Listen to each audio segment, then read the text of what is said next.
Арма қазағым, естеріңізде ме, сіздің бүкіл әлем бетіне танымал болған бразилиялық телехикая «Клон» деп аталынатын басты кейіпкер Жади деген қыз араб ұлтының өкілі болады, және Жади шығарушылардың бойынша ол ақ нәсілді жігітке, португалдыққа ғашық болады.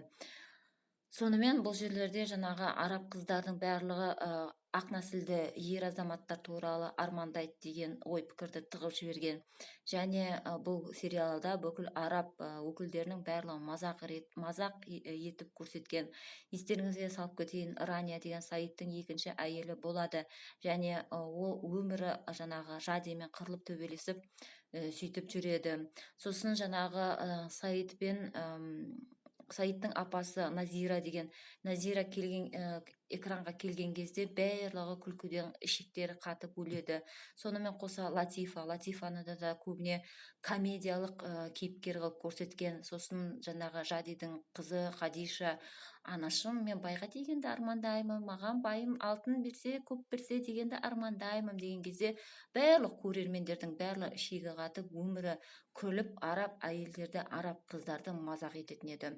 Сонымен мына телехикаяда екі ғана қара нәсілді кейіпкер бар. Ол Деуза болады, және Деузаны да мазақ етіп көрсеткен қара нәсілді қыз биші болып неғылатын жаңағы Леоның шешесі.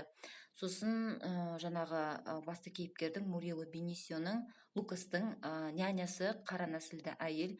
Соны үйінде қызметші болып жаңағы уборка барлығын тазалау, сондай жұмыстарды істейтін қара нәсілді әйел ғана. Негізінде мен Бразилияда 8 ай өмір сүрдім, және португал тілін үйрендім, және Бразилияда көптеген адамдар қара нәсілді болады, мулаттар көп болады. Ал мына телехикаяларға келген кезде, бразилдік телехикаяларға келген кезде, қара нәсілді адамдарды киноға, нелерге, жарнамаларға жолатпауға тырысады. Ақ нәсілді адамдарды барлық жерге тығуға тырысады. Сонда бұл жерлерде нәсілшілдік бар.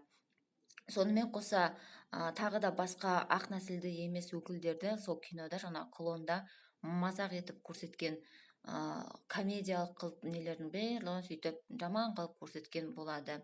Сонда негізінде ақ нәсілді кейіпкерлер бұл сериалда барлығы жоғарғы білімі бар болып көрсетілген, сипатталынған.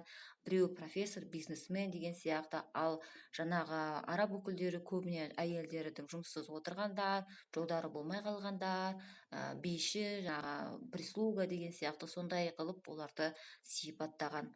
Аман болыңыздар.